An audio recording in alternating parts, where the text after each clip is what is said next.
Again it's an important topic और past paper में इस पे जो क्वेश्चन आया है वो कुछ इस तरह से आया है कि write a comprehensive note on juvenile justice system and measures to improve the juvenile justice system. ठीक है, हमने कल जुवेनाइल डेलिंक्वेंसी पढ़ी थी कि जो भी बच्चे आपके है आपके पास जो भी बच्चे आपके क्रिमिनल होते हैं या क्राइम करते हैं, क्वेश्चन नंबर कौन सा है?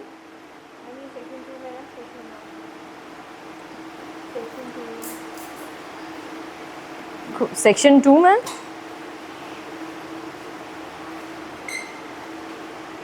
थियरी कहाँ है? मैम थियरी नहीं, मैं यही वाला क्वेश्चन आपका सजेस्ट नहीं, मैं समझी वो थियरी की बात करना है। ठीक है,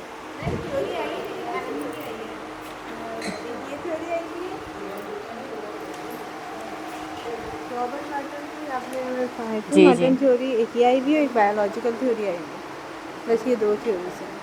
तो वो तो हमने कर ली हैं वो तो कवर। हो चुकी है। जो थियरीज आई हैं आपके पास में वो हमने कवर कर ली हैं दोनों, Martins theory of anomie and biological theories.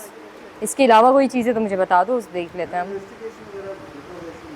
हम वहाँ पे पहुँचते हैं। अगर उनका टाइम हुआ तो हम वो करते हैं, वरना वो ऐसी चीज़ें हैं सिंपल, जैसे हमने कल कॉजेज़ और पढ़े थे ना, उस तरह की चीज़ें आप गूगल करें। और जो नोट्स मैंने ग्रुप में शेयर किए हैं ना जिन सर के, उसमें ये बहुत अच्छे नोट्स दिए हुए हैं। यस, उसमें है सब कुछ वो। बाकी यूरोपोल और इंटरपोल जो है ना, मेरे ख्याल में अब क्वेश्चन आने लगे, पहले आते नहीं थे, सिर्फ नोट आता था। तो वो नोट आपका बहुत बुकिश सा होगा। आप सिर्फ उसकी वेबसाइट पे जाएंगे ना, मेरे पास इतना क्लासेस का टाइम नहीं था, वरना वो मेरे पास सारे जो है ना वो मैं करवा देती थी।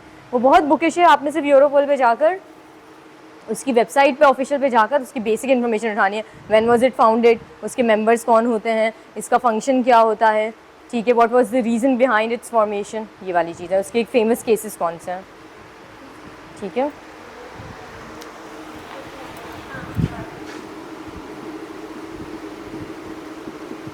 जुवेनाइल जस्टिस सिस्टम, ठीक है।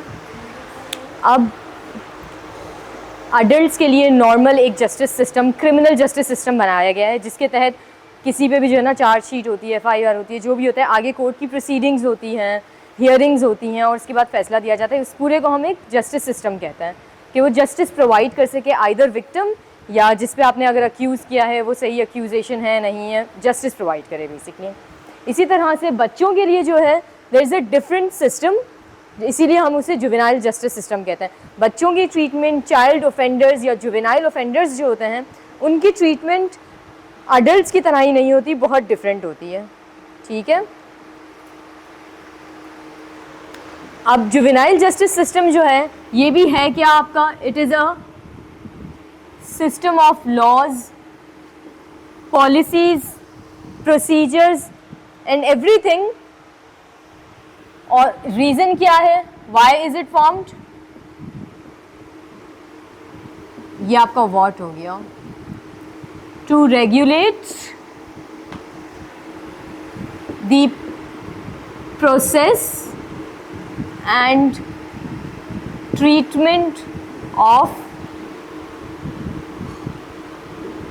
जुवेनाइल ऑफेंडर्स या जुवेनाइल डेलिंक्वेंट, ठीक है, या non adult offenders. These are the words that you can use. इसका एम क्या है, why do we need a separate system for juveniles. एक जो जस्टिस सिस्टम हमारे पास है उसी में हम इनकॉर्पोरेट कर सकते हैं, but we have a separate system which provides legal remedies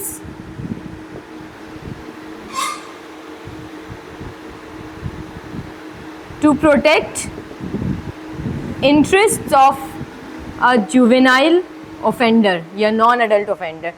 के एक जब अडल्ट कोई क्राइम करता है या किसी क्रिमिनल एक्टिविटी में इन्वॉल्व होता है तो वो एक अडल्ट होता है, उसका जो है ना हम कहते हैं इतनी समझ होती है, उसको पता होता है what is right what is wrong.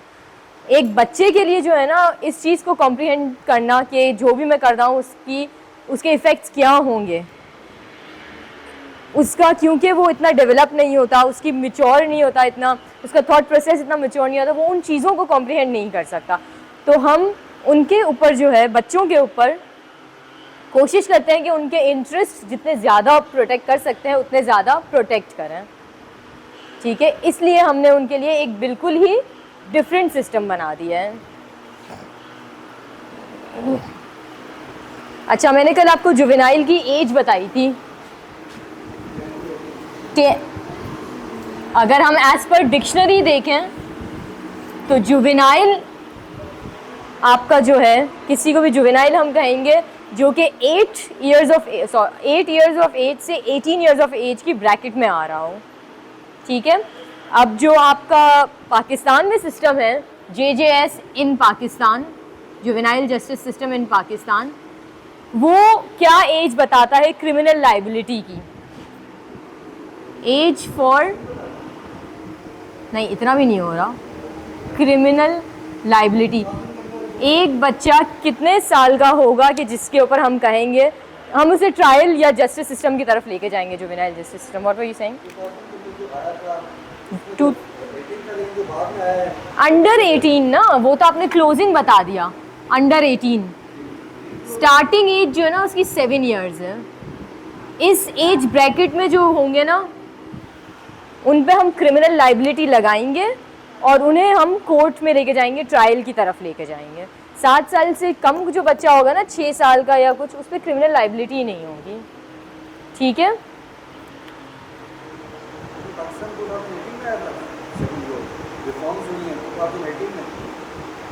हम पढ़ते हैं जुवेनाइल जस्टिस सिस्टम एक्ट, फिर उसमें डिस्कस करते हैं, वैसे 18 में ही आया है, ठीक है। One thing that you need to be aware of, क्योंकि यहाँ पर हमने बात की थी कि पाकिस्तान में जो जुवेनाइल जस्टिस सिस्टम एक्ट है उसका एम क्या है? To protect the interest of the juvenile, ठीक है। उसको हम ज़्यादा नुकसान ना पहुँचाएं, जितना हो सकता है उसको केटर करें। अब there is this convention CRC, convention on the rights of the children, ठीक है। ये आपका एक कन्वेंशन है, Pakistan is signatory of this, Pakistan ने इस कन्वेंशन को साइन किया हुआ है, Pakistan is part of this convention. Convention for the rights of children, on the rights of children, child, मैं लिख देती हूँ, convention on the rights of child या चिल्ड्रन, ठीक है।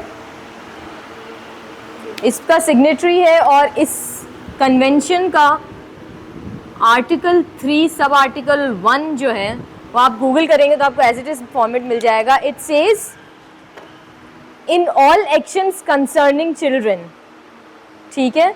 कोई भी एक्शन ऐसा आप लेने लगे हैं जो कि किसी बच्चे से रिलेटेड है, वेदर अंडरटेकन बाय पब्लिक और प्राइवेट वेलफेयर इंस्टीट्यूशंस। अब इसमें इंस्टीट्यूशंस बता दिए कौन कौन से, कोई भी एक्शन कौन ले रहा हो, कोई भी पब्लिक या प्राइवेट वेलफेयर इंस्टीट्यूशन ले रही हो, कोई कोर्ट ले रहा हो, कोई एडमिनिस्ट्रेटिव अथॉरिटी ले रही हो, कोई लेजिस्लेटिव बॉडी ले रही हो। ये जो आपके इसमें इंस्टीट्यूशंस बताई हैं, ये इंस्टीट्यूशन कोई भी फैसला ले, कोई भी एक्शन ले किसी बच्चे से रिलेटेड, तो उन्होंने क्या करना है? They have to protect the best interest of a child, ठीक है। और ये प्राइमरी कंसिडरेशन होनी चाहिए। ये आपका आर्टिकल 3 सब आर्टिकल 1 जो है CRC का वो कहता है। और पाकिस्तान क्योंकि इसका सिग्नेटरी है, Pakistan has to follow this. जो भी फैसला लेगा उसका कोर्ट, कोई इंस्टीट्यूशन, कोई सोशल वेलफेयर का इंस्टीट्यूशन हो गया, चाहे प्राइवेट या पब्लिक, NGOs हो गई, कुछ भी हो गई, वो फैसला लेते हुए उनका प्राइमरी कंसर्न क्या होगा, प्राइमरी कंसिडरेशन क्या होगी? To protect the interest of children, child, of the child, ठीक है। अब इसमें जो है ना आप लोग आर्टिकल 3 सब आर्टिकल 1 उसको निकाल के उसको एक दफ़ा देख लीजिएगा। एज इट इज़ 3 लाइनें हैं, वो याद कर लीजिएगा। Juvenile justice system in Pakistan या जुवेनाइल जस्टिस सिस्टम एक्ट, ये आपका juvenile justice act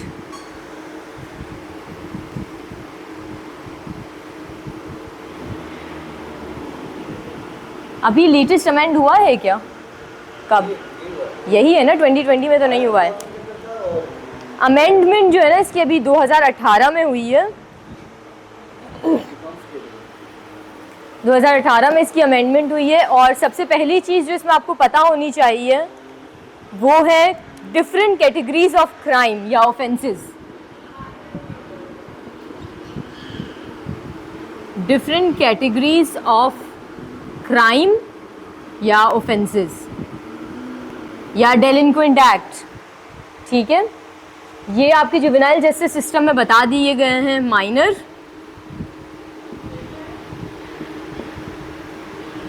major,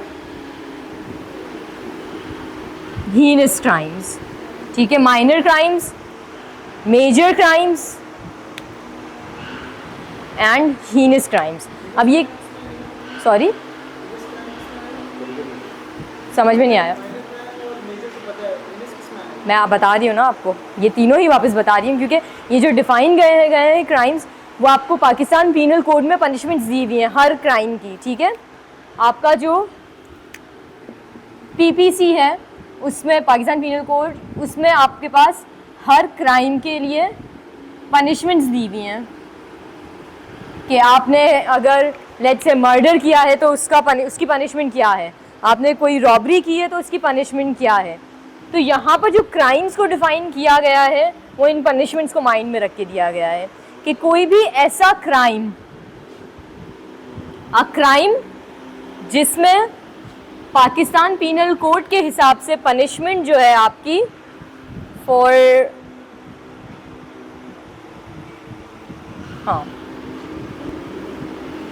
crime Pakistan penal code में जिसकी पनिशमेंट आपको कितनी दी हुई है,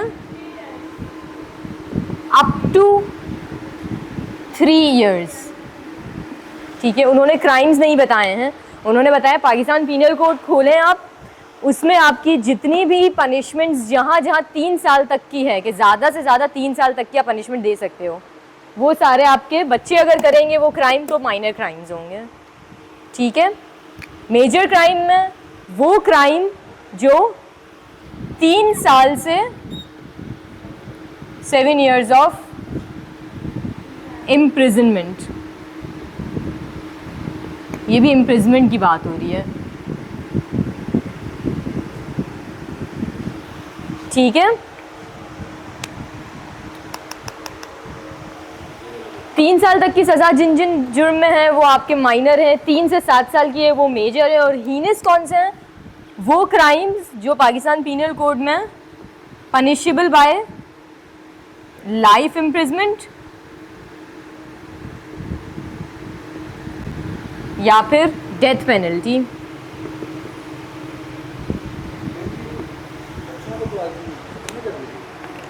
ये आप बच्चों को पनिशमेंट्स नहीं दे रहे हो, ठीक है। ये उन्होंने सिर्फ क्राइम को डिफ़ाइन किया है, डिफरेंट कैटेगरीज ऑफ क्राइम है अभी तो, ठीक है। बच्चों को डेथ पेनल्टी भी नहीं मिलती, उनको लाइफ इम्प्रिजमेंट भी नहीं मिलती, ठीक है, वो उन पर एप्लीकेबल नहीं है। बच्चों जुवेनाइल को नहीं मिलती, you don't use the word बच्चे ओवर हियर, मैं बार बार यूज़ कर रही हूँ जुवेनाइल, ठीक है। ये उन्होंने अभी सिर्फ क्राइम्स को डिफ़ाइन किया है, उन्होंने पनिशमेंट्स नहीं बताई हैं अभी, ठीक है। ये पनिशमेंट आपकी पाकिस्तान पीनल कोड में उन क्राइम्स के लिए जो अडल्ट करते हैं, ठीक है।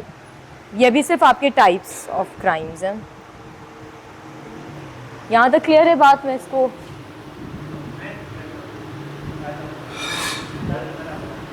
आप इसकी पिक्चर ले लें क्योंकि आप लेट आए थे इसलिए आपके पास नहीं है।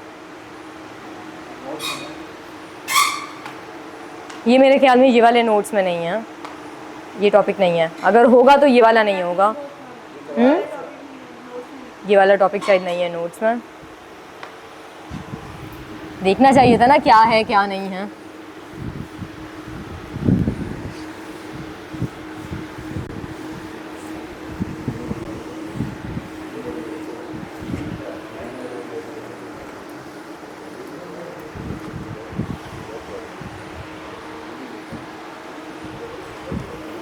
जुवेनाइल जस्टिस सिस्टम एक्ट के सेलिएंट फीचर्स, किसी भी एक्ट के आपके सेलिएंट फीचर्स होते हैं उसमें क्या क्या पॉइंट्स जो हैं वो दिए गए हैं। तो 2018 में कौन कौन से पॉइंट्स आपके आए थे, कितने हैं यहाँ पर आ जाएंगे सारे? नहीं आएंगे।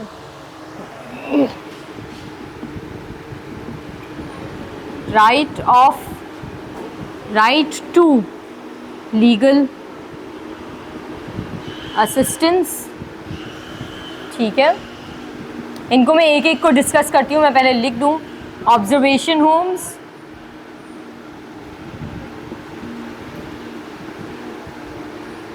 Juvenile rehabilitation centres,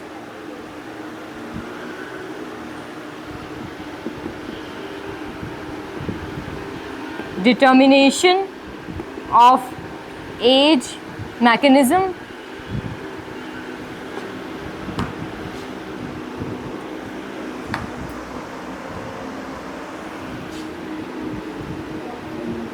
separate challan and trial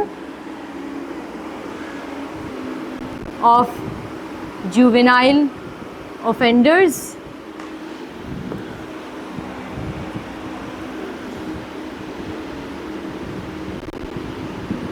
imposition of penalty for disclosure of identity of juvenile offender,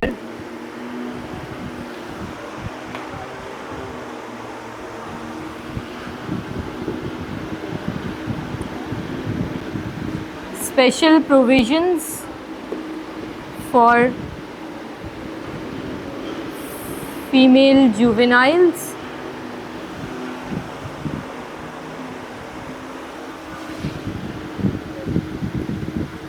last is preventive detention. ये 8 पॉइंट्स जो हैं आपके वो जुवेनाइल जस्टिस सिस्टम एक्ट में आए हैं। अब इनको हम 1 बाय 1 डिस्कस करेंगे। सबसे पहले है राइट ऑफ लीगल असिस्टेंस। अच्छा, ये जो है ना आपके सिर्फ जुवेनाइल की बात नहीं हो रही, जो जुवेनाइल ऑफेंडर है, ये उनके लिए भी है कि कोई क्राइम जो है ना किसी जुवेनाइल के अगेंस्ट किया गया हो, विक्टिम जो है आपका कोई वो चाइल्ड हो कोई जुवेनाइल हो, दोनों के लिए है। ठीक है, they both have the right of legal assistance at the expense of state. ठीक है, स्टेट आपको लीगल असिस्टेंस प्रोवाइड करेगी। एक तो अगर किसी जुवेनाइल ने कोई क्राइम किया और आप उसे कस्टडी में ले रहे हो तो विदिन 24 आवर्स आप उसे इन्फॉर्म करोगे उसके राइट का कि आप you have the right of legal assistance. दूसरा, आप उसकी फैमिली को इन्फॉर्म करोगे इस लीगल राइट की भी और इसके बारे में विदिन 24 आवर्स। ठीक है। अच्छा, किसी को भी अगर अडल्ट को कस्टडी में लेते हैं तो उसे पुलिस स्टेशंस में रखते हैं। ठीक है, बच्चों को जो है आप पुलिस स्टेशंस में नहीं रखोगे, उनके लिए अलग से बनाएंगी जगह, उन्हें हम ऑब्जर्वेशन होम्स कहेंगे। ठीक है, ये अगेन एक फीचर है आपके JJS का, जुवेनाइल जस्टिस सिस्टम एक्ट का। पुलिस स्टेशन की जगह ऑब्जर्वेशन होम्स होंगे और प्रिजन की जगह आपका रिहेबिलिटेशन सेंटर्स होंगे। ठीक है, रिहेबिलिटेशन सेंटर्स जो है आपके वो एक होगा prison he, but it will be A special kind of prison जो कि सिर्फ और सिर्फ जुवेनाइल ऑफेंडर्स के लिए होगा, और जहाँ जो है ना मकसद होगा आपका कि उस बच्चे को जो है ना आप और बेहतर शहरी बना सके। वहाँ उसको एजुकेशन भी दी जाएगी, अगर उसको एजुकेशन अपनी नहीं कंटिन्यू करनी तो वोकेशनल या फिर कोई ऐसी टेक्निकल ट्रेनिंग दी जाएगी कि when he is release from the prison या फ्रॉम द रिहेबिलिटेशन सेंटर तो वो एक बजाय इसके कि वो डीजनरेशन की तरफ जाए, वो एक बेहतर शहरी बन के निकले। जब वो बाहर निकले उसके पास पूरी ज़िंदगी उसकी है तो वो कोई काम करने के काबिल हो। ठीक है, कोई स्किल हो उसके पास, इसलिए आपके पास रिहेबिलिटेशन सेंटर्स होंगे। कोई भी ऑफेंडर है उसको आप जब ट्रायल से पहले जब उसको आप कस्टडी में लेते हो तो ये इंक्वायरी ऑफिसर जो है आपका, इन्वेस्टिगेशन ऑफिसर है, उसके लिए कंपलसरी है कि वो उसकी एज डिटर्मिनेशन करे। ठीक है, उसका मेडिकल एग्ज़ाम हो, बोन्स की आपकी जो है ना डेंसिटी वगैरह से पता चलता है एज। जैसे एक केस हुआ था शाहजेब खान कत्ल केस, याद है, शाहरुख जतोई वाला। जी, तो शाहरुख जतोई के लिए बहुत कोशिश की थी कि उसे जुवेनाइल डिक्लेयर कर सके। उसका रीज़न यही है कि लाइफ इम्प्रिजमेंट में नहीं होती, डेथ नहीं होती, वो बहुत लीनियंट होता है लॉ बच्चों के लिए। तो उसका भी यही किया था कि एज डिटर्मिनेशन की तरफ गए थे कि पहले एज डिटरमाइन करें वो वाकई में है भी चाइल्ड के नहीं है। अक्सर जो है ना बच्चे होते हैं तो उनको अडल्ट करके पेश कर देते हैं। ठीक है, तो it's compulsory for the investigation officer to make inquiry of the age. Separate challan and trial of juvenile offenders, ये उन केसेस में है कि जहाँ पर जुवेनाइल जो हैं कोई भी क्रिमिनल एक्टिविटी किसी अडल्ट के साथ मिलके करते हैं, ठीक है। फॉर एग्जांपल अक्सर गैंग्स वगैरह और होते हैं आपके, उनमें बच्चों को भी वो रिक्रूट करते हैं। टेररिस्ट की अगर बात करें, वो बच्चों को भी रिक्रूट करते हैं। तो आपने किसी एक गैंग को बस्ट किया है, आपने उन्हें कस्टडी में लिया है, तो सबकी जो है ना ट्रायल साथ चल रहा होता है। बच्चों का ट्रायल जो है ना, उसमें जो जुवेनाइल होंगे आपके, जो माइनर होंगे, उनका ट्रायल अलग होगा, ठीक है। अब सबकी जॉइंट रिस्पॉन्सिबिलिटी होती है। लेट्स से एक गैंग के 4-5 लोग पकड़े गए हैं जिनमें 1-2 बच्चे भी हैं, तो उन 3 लोगों का जो है ना साथ ट्रायल होगा, उन 2 बच्चों का साथ ट्रायल होगा, क्योंकि उन 3 लोगों को सजाए मौत या उम्र कैद भी मिल सकती है, उन बच्चों को नहीं मिल सकती, ठीक है। इसलिए you have to have a separate trial and separate challan for juvenile offenders, ठीक है। और इसके अलावा जुवेनाइल को यहाँ तक जो है ना ईजी रखा गया है कि फ़िज़िकली अगर वो कोर्ट में ना आए ना तो भी उनको अलाउड है, ठीक है। वो ज्वाइन ना करें कोर्ट की प्रोसीडिंग्स, वो वीडियो लिंक के थ्रू ज्वाइन करें, ठीक है। ये भी उनको एक इजी रखा हुआ है। ये वाला जो पॉइंट है, imposition of penalty for disclosure of identity of juvenile, ये जुवेनाइल के अलावा जितने भी लोग हैं ना, रिपोर्टर्स आपके, उन सब के लिए है, ठीक है। रीज़न क्या हो सकता है इसका? पब्लिक में आपने जुवेनाइल की आइडेंटिटी रिवील नहीं करनी। फॉर एग्जांपल कोई केस हुआ है, कोई कत्ल कर दिया है किसी बच्चे ने, तो आपने जुवेनाइल का नाम नहीं यूज़ करना, उसकी पिक्चर्स नहीं यूज़ करनी, उसकी आइडेंटिटी को प्रोटेक्ट करना है। What could be the reason? Social labelling theory या रिएक्शन थ्योरी, ठीक है, कि आप एक बच्चे का नाम लेकर आओगे तो वो फेमस हो जाएगा, मोहल्ले वाले इनफेमस हो जाएगा, मोहल्ले वाले उसको जो है ना जानने लगेंगे। मे बी अब बाद में जो है ना साबित हो जाए कि बच्चे ने जुर्म ही नहीं किया, बट वो एक लेबल लग जाएगा उसके ऊपर, ठीक है। तो इस केस में किसी भी जुवेनाइल, अक्यूज जुवेनाइल, उसकी आइडेंटिटी को रिवील नहीं कर सकते अनटिल एंड अनलेस कोई रिटन परमिशन जुवेनाइल या उसकी फैमिली से ना दे दें, ठीक है। Special provision for juvenile females, आपका इन्वेस्टिगेशन ऑफिसर जो है वो फीमेल होगी फॉर अ फीमेल जुवेनाइल, ठीक है। अगर प्रोबेशन पे आपने रखा है किसी जुवेनाइल को, प्रोबेशन और पैरोल भी आपके टॉपिक्स हैं 2, अगर किसी जुवेनाइल को प्रोबेशन पे रिलीज़ किया है, फीमेल जुवेनाइल को, तो आपने उसके साथ जो प्रोबेशनरी ऑफिसर है वो भी फ़ीमेल ही देनी है। जुवेनाइल रिहेबिलिटेशन सेंटर जो है उसमें फ़ीमेल्स के लिए अलग जो है ना वो सिस्टम होगा, ठीक है, अलग सेंटर होगा या अलग रूम्स होंगे, साथ नहीं रखेंगे, ठीक है, exclusively for females. Preventive detention क्या होता है?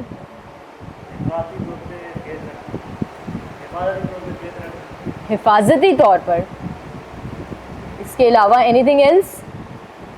प्रिवेंटिव डिटेंशन, अच्छा, प्रिवेंटिव डिटेंशन आपका क्या होता है? अक्सर जो है ना लोगों को, मैं अभी एक अडल्ट पॉइंट ऑफ व्यू से बात कर रही हूँ, अडल्ट ऑफेंडर्स, लेट्स से मैं कह दूँ कि फ़ला शख्स ने मुझे धमकियाँ दी हैं, the person has tried to kill me और harm me and there is a chance that the person XYZ person will do it again. तो इस क्राइम को प्रिवेंट करने के लिए आप उसे डिटेन कर लेते हो, ठीक है, जो सस्पेक्ट होता है उसे। इस केस में बच्चों के साथ ये नहीं होगा, ठीक है। आप उसे प्रिवेंटिव डिटेंशन में नहीं रख सकते कि वो आगे और जुर्म ना करे, क्राइम ना करे कोई, इसलिए नहीं कर सकता।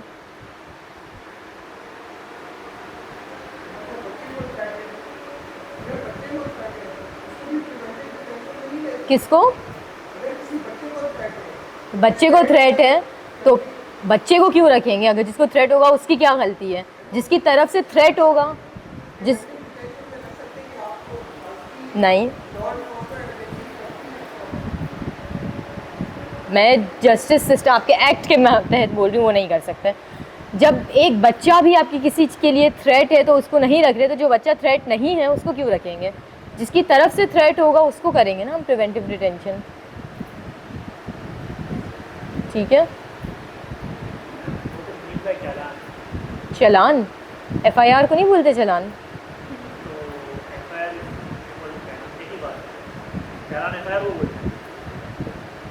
Can somebody confirm? जहाँ अभी तक मेरी अंडरस्टैंडिंग यही है कि चलान इज योर, चलान अलग है। तो फिर पता है तो फिर क्यों पूछ रहे हो? हम जो चालान यूज करते हैं ना अभी, वो तो जो बैंक में अमाउंट पे कर रहे होते हैं, वो तो आपका बैंक चलान होता है। ये जो चालान है इसकी हमें नॉलेज नहीं है, लेकिन जो दोस्त वगैरह कोर्ट में काम करते हैं वो भी चालान का वर्ड यूज करते हैं, लेकिन वो FIR से अलग होते हैं। Then I am not sure of. फिर आपने अपने ये लॉयर दोस्त से ही पूछना है, या लॉयर से, या जो कोई लॉ इन्फोर्समेंट में आपका होगा। और ये सवाल अगर कल आता तो अब तक मैं पूछ के आप लोगों को कंफर्म करके बता चुकी होती। लॉयर, फिर बताएं आप क्या होता है चलान।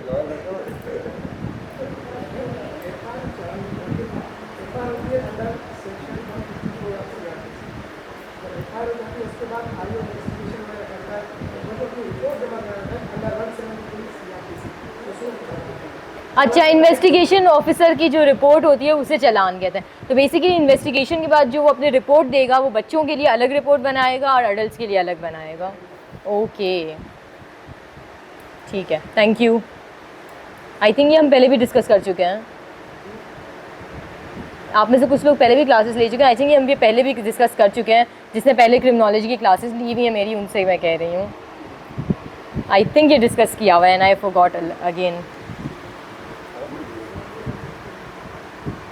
आपने ली हुई है पहले क्रिमिनोलॉजी की क्लासेस, आप क्लासेस ही लेते हैं सिर्फ।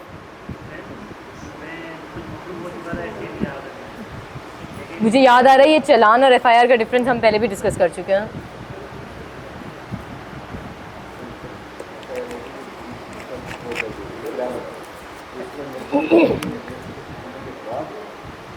इन्वेस्टिगेशन ऑफिसर जो आपकी रिपोर्ट बनाता है, ठीक है। अच्छा, ये जो है ना फीचर्स आपके जुवेनाइल जस्टिस सिस्टम एक्ट में आ गए हैं। इसका मतलब ये नहीं है कि ये सब एप्लीकेबल ही हैं या इन सब पे भी काम हो रहा है या ऐसे ही चीज़ें चल रही हैं, ठीक है। हर चीज़ में मसले मसाइल होते ही हैं, इट्स इम्पॉसिबल। अब ये लॉयर बैठे हुए हैं, मैंने उनसे ही हर चीज़ की तस्दीक करनी है। पर जहाँ तक मेरी अपनी रिसर्च तो क्या ही थी, जहाँ तक मैंने पढ़ा था मुझे यही पता चला था कि हमारे पास अच्छा, मैंने असल में वो शुरू की चीज़ें नहीं पढ़ी, इसमें डेटा वगैरह लिखा हुआ है। We have no rehabilitation centres for juvenile, follow नहीं किया जाता है हमारे पास, फॉलो नहीं किया जाता। जो है उनकी भी हालत बहुत बुरी है। दूसरा, हमारे जो है ना जुवेनाइल्स के लिए सेपरेट कोर्ट्स की जो बात होती है वो भी नहीं है। हाँ जी, हालांकि जो है हमारे लॉ में है कि यू कैन नॉट पुट हथकड़ियाँ ऑन अ चाइल्ड। हैंडकफ्स भी लगाते हैं हमारे यहाँ, हैंडकफ्स लगा देते हैं, which is not allowed, that's the point.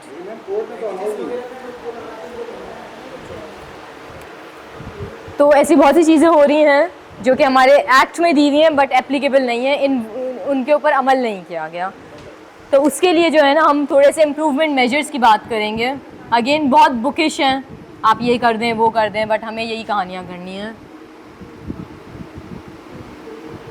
सबसे पहले तो यही होगा ना कि आप जुवेनाइल जस्टिस सिस्टम एक्ट को इम्प्लीमेंट करें इन लेटर एंड स्पिरिट, ठीक है। उसी से आपके 4-5 पॉइंट्स आ जाएंगे, जिसमें सबसे पहले यही होगा कि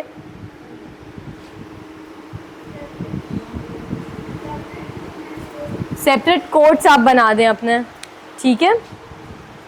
अब जब मैंने अपने 2020 में ये इंफॉर्मेशन वगैरह जमा की थी, जब तक का यही था कि there is just one juvenile court in Lahore, ठीक है, जो कि इस्टेब्लिश हुआ था in 2017। Do we have any more? और हैं हमारे पास कोर्ट्स? मैंने सुना था कराची में भी एक बना है। नहीं, मैंने वो भी सुना था, कोर्ट भी सुना था कराची में बना है कोर्ट कराची में, ठीक है।